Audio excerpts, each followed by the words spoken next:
the small Hornby Railroad Caledonian pug. I absolutely love a little locomotive. But this is the first ever loco I purchased, and I do like it a lot. Still runs perfectly well. Very nice. And well, the next loco that I got is a bit bigger. It was Flying Scotsman, who we'll run through later on. I do have a lot of other pugs though, which I'll grab now. We have this West Coast Railways one. If you click on my playlist on the main channel page, you can see the old videos from this channel's history, and this is one of the highest viewed videos, is the unboxing review of this. If you'd like to go and see that, it was about 2 to 3 years ago now, so it's quite a while. But that's the West Coast Railways one. The next small 040 anyway is this London South Western Railway one. Came with a really old Hornby controller, which I'll show you now. So it came with this controller and a couple of wagons also, and I do like this one. It runs really quickly as well, it's quite funny. So another one is the Santa Express, which came with, that was obviously the Christmas train. And then there's 2 more, well 3 more technically, because we have Thomas & Friends Percy, which has like similar chassis and stuff. And then we've got 2 Centenary models. So we have the Hornby Collectors Club locomotive, which is the new one, latest one, which is very nice actually. And then we have the limited edition of 2000 Smokey Joe. Very nice loco indeed. This is very detailed compared to like the likes of the Caledonian one, and I do like this loco a lot. Centenary one from 2020. I had that quite a couple of months now, and well, the other 040 sort of like loco is this Hornby Collectors Club diesel, rail one in yellow. Other than that, it's quite a chunky metal chassis as well, which is amazing. It's so cold to the touch, it's crazy. So they are all the small 040 sort of locomotives. Next we have Thomas, who is an 060 and based on the old E2 tooling. Yeah, I mean, it's just Thomas, isn't it? It does have a slightly chipped buffer, but never mind. Don't know how that's happened. Other than that, that's just the regular 060 chassis, which also is shared with the Hornby 08. 08513. I don't know if that's preserved, but it's not accurate for an 08 Shunter at all. But it's still nice enough a locomotive. What else have we got? Well, we'll go through the big diesels then, which are the humongous and quite heavy Lima Class 60. Which way around is it?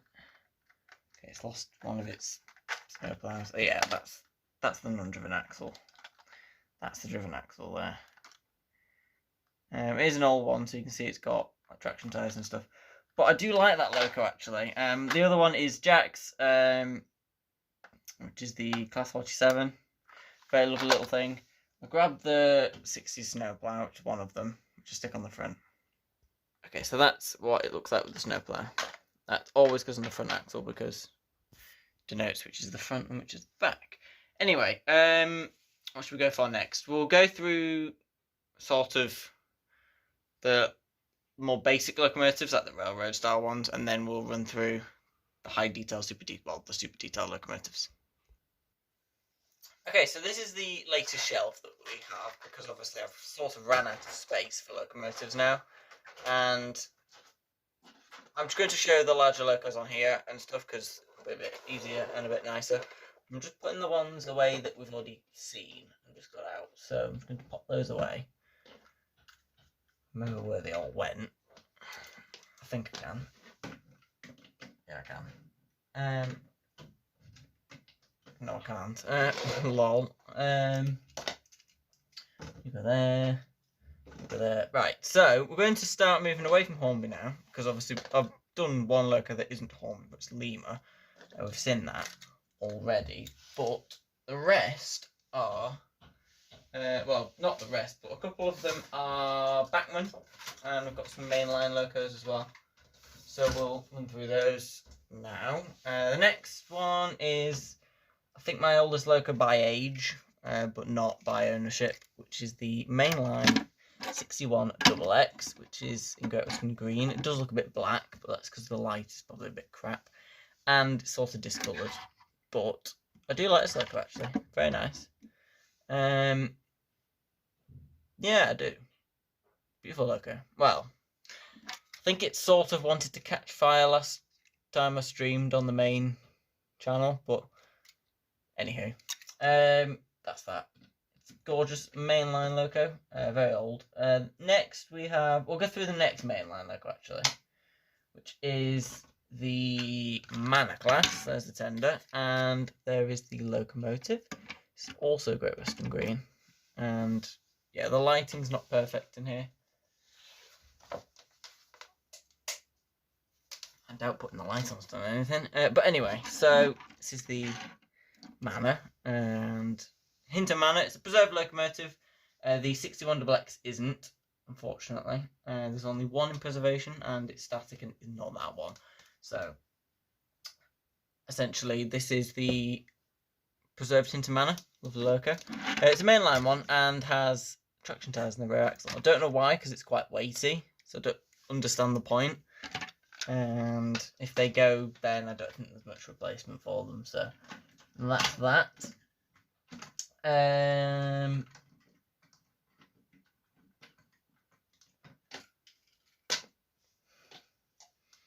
we go. Next is the lovely Standard Class 4MT. Now we're getting some really big locomotives. This is hardly fitting in shot. But you can see it's a Betrayal Black, absolutely gorgeous little thing. And this is not a preserved locomotive, unfortunately. 75075. Oh, that's helped. It's focused. 75075 is not preserved, but there's many of this class in preservation. And I really do like this loco. It's not a Bachmann model, and I purchased it for about 40 quid or something, so not too bad. But it was a couple of months old now, and well, it's a year old this year, so should be interesting to see what it's like when it ages a bit more. But I am actually quite fond of this loco. It's not one that I would get rid of at all, so genuinely do like this thing. Okay, so the next loco is the Bachmann Lord Nelson class. This is not Lord Nelson herself, or Lord Nelson himself, shall I say. It's not Lord. This is Sir Martin Frobrisher. Now, Martin is not preserved, unfortunately. Lord Nelson is the only one that is, but I still love it, and it's in the malachite as well, which is beautiful. It's an old Bachmann model. I think it's split chassis as well. Yeah, it is, look. You can see there.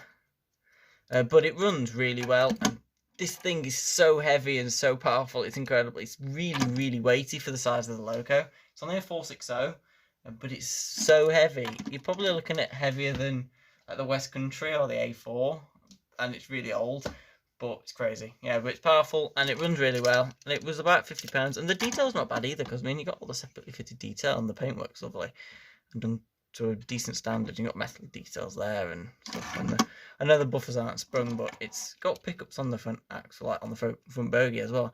Not half bad, and look at the size of this tender. It's unnecessarily large. It's got bogies on the tender. It's like so big, it's crazy, but it's beautiful.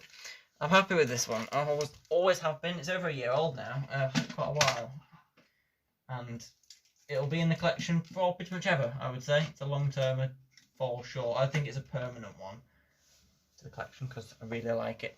Right, next we're going to work on to, well, a much bigger loco. We're going into the more premium models now, and the more modern ones is the Hornby Duke of Gloucester, which resides like just off camera there. When not filming, so a lovely loco in Betrayal Green, and you can see it's actually quite well detailed, and I've had it over a year. I got it the same time I got the Lord Nelson, so I got them together, and this is obviously a preserved locomotive. It runs on the main line. I think it's currently under overhaul, I'm not too sure, but genuinely this loco is lovely, and I do like it, so hope you do also. The pity it's one of those Hornby smart locomotives that's not very well detailed, but they put it in the railways range.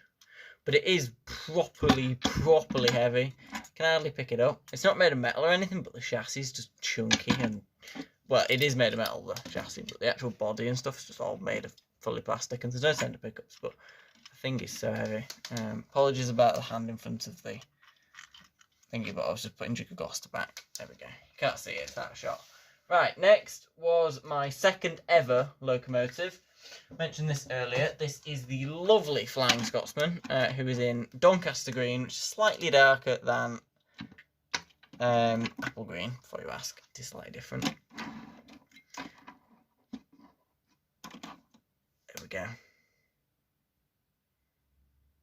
Now, this is a railroad model. I'm hoping that in the future I could get a proper railways one with the apple green livery and a nicer tender.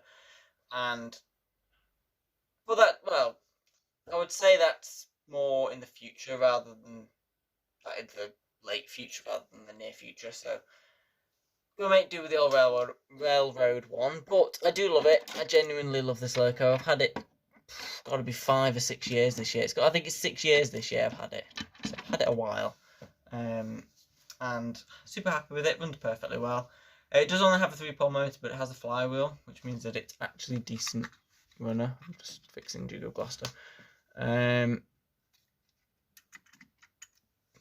essentially it runs quite well. So I've had it a while. I picked mine up for 99 quid, but I got the 3 coaches and the track and the controller with it because I just started out hobby, so I got the train set variant. But if I was going to go for a Flying Scotsman now, I would pick up a modern one for probably around the same price, to be honest, 110, 120 quid. I would get a more detailed one, probably sort of second hand really, but with a much nicer tender than this, in the proper apple green rather than the Doncaster. Next is the largest locomotive I actually own, but it's a railroad model. I know, crazy. Right, tender that looks like the A1, A3 style tender, or the A4 style, because it sort of is, but this is the mighty P2, which is a 282 and the most powerful passenger locomotive ever to run in the UK, and the largest, I believe. So this is absolutely gigantic, and I love this thing. It's one of my first ever locomotives that I ever purchased, and appears in the same colour as Scotsman in Doncaster green. And look at the size of this thing, big 282. It is beautiful. On camera, the colour doesn't picture as well, so it does look a bit worse, but ignore that. It's because where I'm doing it. I'm doing it on this sort of material, so I don't have to do it on the floor. It is a bit better being on here, and it's at the right height. So, I do like this locomotive, though. It's absolutely gorgeous. Hope you do also. Had it a long time. It's probably looking at around 3 years now. I think it was my 4th locomotive. I think it went in the Caledonian. No, 5th. I think it went the Caledonian, Scotsman, the West Coast Railways thing, or no, in Prairie, then the West Coast Railways thing, and then Redbug, and then the P2. But I'm not sure. Anyway, let's remove that. We're now moving into, well, every single loco now is a premium loco. So one I missed off is the lovely Class 43. Now this is the full InterCity 125 set we have. Now, it's a very old model and has a Ringfield motor in the front, and, well, it's getting on a bit, but it actually, genuinely, right, has working lights. They don't work perfectly, but the lights do work, and it's an old one. You can see, obviously, like the tyres and stuff. I think they're a bit worn, if I'm honest. Yeah, they are. They are a little bit worn, to say, but oh yeah, you can see it's a Ringfield and stuff, but never mind. It runs quite well, and essentially that's the last loco, well, of the cheaper locomotives, before we move on to the expensive ones. I know railroad locomotives left. They're all super detail or high detail locomotives, and this is the smallest of the lot. This is the beautiful London North Eastern Railways J50. Now you can see it's got sprung buffers, it's got big 5-pole motor, cab detail, which you can't really see annoyingly, but it's an exposed, well, it's a covered cab, it's not an exposed cab, so unfortunately. But this is a super detailed locomotive, weighs an absolute ton, really powerful, pulls stupid amount of coaches with ease, and it is very nice indeed. Now, obviously, I would recommend 100% you go and pick one of these up if you're looking for a beautiful tank engine. However, I'd also recommend you go and pick up one of these.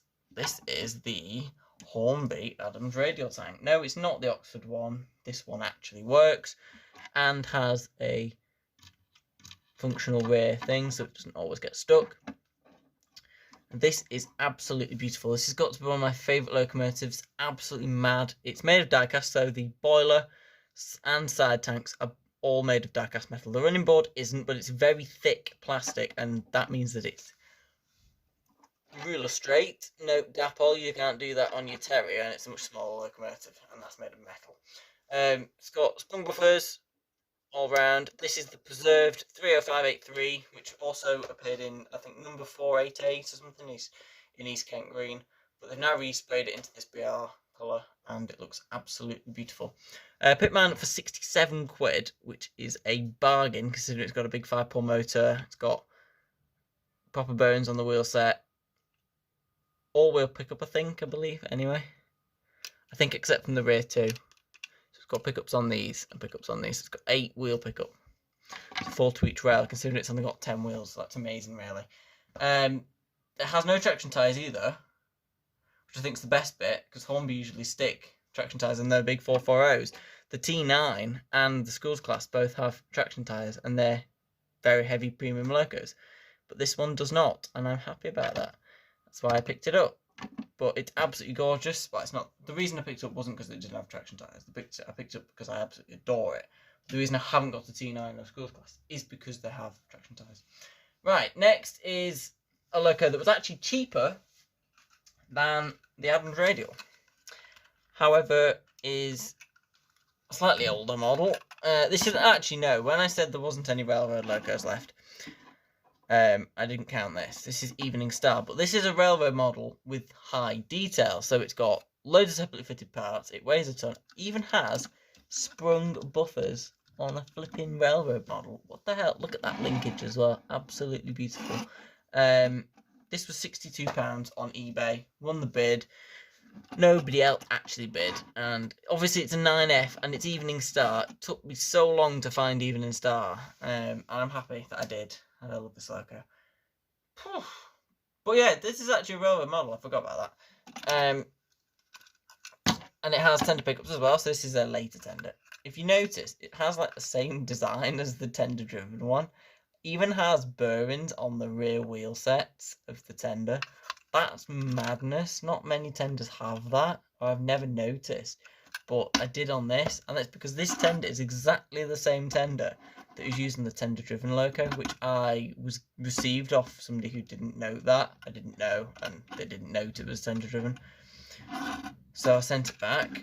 It didn't really work at all. It was rubbish. And when I received this, the tender's identical. You can even see like the pegs inside where the cogs of the ring field would actually be stored. It's crazy. But yeah, this is the loco driven one, and it works perfectly well. Absolutely gorgeous. The only issue is the design of this design here. You can't physically put that when it's stationary. Yeah, you can't. You've got to do it like this. That is the slight design issue, and it's very annoying, but other than that, beautiful model. Right. I promise they're all super detailed from now on, but that is actually so well detailed. It's probably in sort of Railroad Plus, and I think they'd have got away with it if they'd have put it in the Railways, because it's more detailed than the Duke of Gloucester and stuff. I know it hasn't got any cab detail or anything. That's quite a lot of moulded detail, but a lot of it is not too bad at all. So, I mean, anyway, next is another freight loco, one of my favourites, and has just been, well, just very recently turned 1 year old, and it is my 28XX. Love this thing, absolutely beautiful, in Great Western Green. It's a pre-Gooping loco, so I think it's about 1905 it was built. It's not a preserved one, unfortunately. They do have a couple that are in preservation though, and very similar to the 2884 class, which I think is known also as the 38XX, if the like 38 number. But this is the 2800 or the 28XX. Slightly earlier model, well, locomotive. So, but it's a super detail. You can obviously see that. I mean, there's no like lining or anything, but it's a freight locomotive, so that's obviously why. But it's got all of the. You can see the red there already on camera. The angle I can see all of. It's got underframe detail, including like valve gear and stuff. It's got all the metal here. It's absolutely stunning.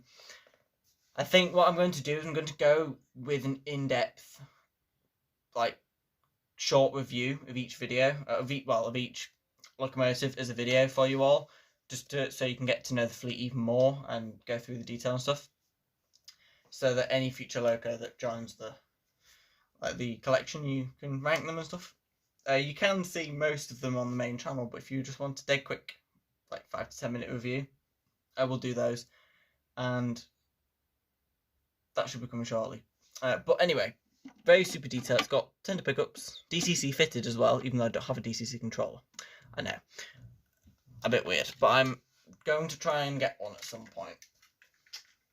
Okay, the next one is also a Great Western Railways locomotive.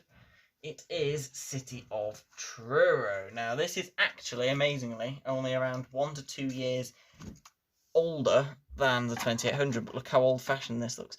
This is beautiful. Now, this is the most expensive locomotive I've ever purchased. I've never spent any more money on a single locomotive than I have on this one. But this has the party piece of an opening smoke box door. If I can grab it. There you go. Got detail inside there as well, which you won't be able to see on camera. Yeah. It's a Bachmann model. Beautiful detail. Absolutely incredible amount of painted detail. Very heavy, die-cast running plate, and underframe here, I believe, is made of metal. Weirdly, because of the coupling here, it's actually got all-wheel drive. So each wheel is, all the wheels are driven, which is a bit weird. But they haven't got stupid traction tyres or anything. Got a copper-plated top there. I believe that is actually metal, but I don't know. Never felt it really being that cold. What you don't have is sprung buffers, which I think is a bit weird in a £150 locomotive. But a lot of Bachmann's really higher models don't, like some of the Atlantics. So I don't know whether there's a difficulty in doing it because they're really old models, aren't they? You can see that it is quite thin there. So could be a reason. Other than that, absolutely stunning locomotive. Obvious issues, it's a Bachmann model. It has a 3-pole motor with no proper bearings. I think it's even got square bearings that the wheel set sits into. But no metal brass turned ones or anything, which is slightly annoying, but it's absolutely stunning. And look at the cab. It's just incredible. I do love this locomotive. But it is expensive. It is part of the National Collection as well, but it's also part of the National Collection in miniature, which is Locomotion Models exclusive. I do have another National Railway Museum locomotive, well, National Collection locomotive, by Bachmann. And it is, hang on, bear with, the stunning Midland Compound number 1000. Now, I believe this is also part of the National Collection miniature, but it was part of a train set they did, and obviously this is. But the weird thing is, this is a super, super detailed locomotive. It's got sprung buffers, die-cast running plate, it's got fully done cab. You can see the detail on the tender there, just slightly. It's got tender pickups as well, like City of Truro, the tender plate, which is sort of like not in the right position, but can't bother getting it. You can see the cab detail though is absolutely stunning. So this is a train set locomotive that has around the same sort of detail. Well, in fact, I think it's got more detail than City of Truro. And unlike Hornby's train sets, which are like basic locos, they're offering really expensive locos. But the thing is with Hornby locos is the train sets are designed for people who are only just getting into the hobby. This is like for proper serious modelers. It's crazy. But anyway, beautiful locomotive, and I'm so happy I've got this in the collection. This cost £159.95 with the coaches, the track and the controller. which works out at being cheaper than City of Truro, which was 150 on its own. So, not half bad, and I'm happy about that. It does have, I think, a similar mechanism to City of Truro, but it does run quite well. But just look at it, it's absolutely beautiful. Anyway, next locomotive is an LNER one. So, this is the Experimental Purple A4 by Hornby, absolutely beautiful. It's my most recent purchase, purchased in January of this year, and it's called Walter K. Whigham, or Walter K. Whigham. I don't know how you pronounce that, to be honest with you. I thought it was Whigham, like, but high. It's got high in it there. Word high, so I thought that's how we pronounced it, but I don't know. Anyway, it's an LNER A4 in British Railways Experimental Purple. Beautiful thing. Not a preserved locomotive like most of the other ones we've gone through, but I do love this. The only other A4 I'll ever probably purchase is Mallard, so we have an A4 until then. But a unique and beautiful one at that. I really like this. Obviously, this is a super detail A4. You can see like all the cab detail, and it's got the tender pickups and everything like that. So happy about this one. I really do like this. Super detailed, proper A4s are brilliant by Hornby. They are absolutely fabulous locomotives. This one runs well, looks fabulous, and has a proud place in my collection, and happy about that. So there's only one locomotive left. I will grab that for you now. So then, we've saved what, in my opinion, is the best till last. This is my favourite locomotive out of every single one I have. So, it is this, the beautiful Hornby West Country Class. And this is Blackmoor Vale in malachite green. Now, this is a preserved locomotive, super detail. It's got strong buffers and like cab detail. It's very decently heavy, good 5-pole motor, everything that you want. And, well, it doesn't weigh too much because of the style of the body, but it is still pretty powerful. And this is my favourite locomotive. I love West Countries as it is. I think they are stunning locomotives. I just love the unique styling. But then I love the malachite green especially. And it's got like lovely nameplates as well. They're not extra or anything, but they're not tamper printed. They're actually like almost stuck on. Got the one at the front as well. Blackmoor Vale is a preserved locomotive and resides at the Bluebell Railway. Another one of the class I really like, and I've been and seen many times, the City of Wells. Gorgeous locomotive. And I do love the West Countries. I would say they're probably my favourite class of loco. And, well, that's it pretty much. That's the complete set of locomotives that I have so far. I hope you enjoy seeing how this grows in the future. And essentially, thanks for watching, and I'll see you very soon for some more videos. Let's just have a bit of a shot of all the rest of them. So that's where we were filming there, next to Gloucester. There's the rest of them. Right guys, take care, and I'll see you very soon.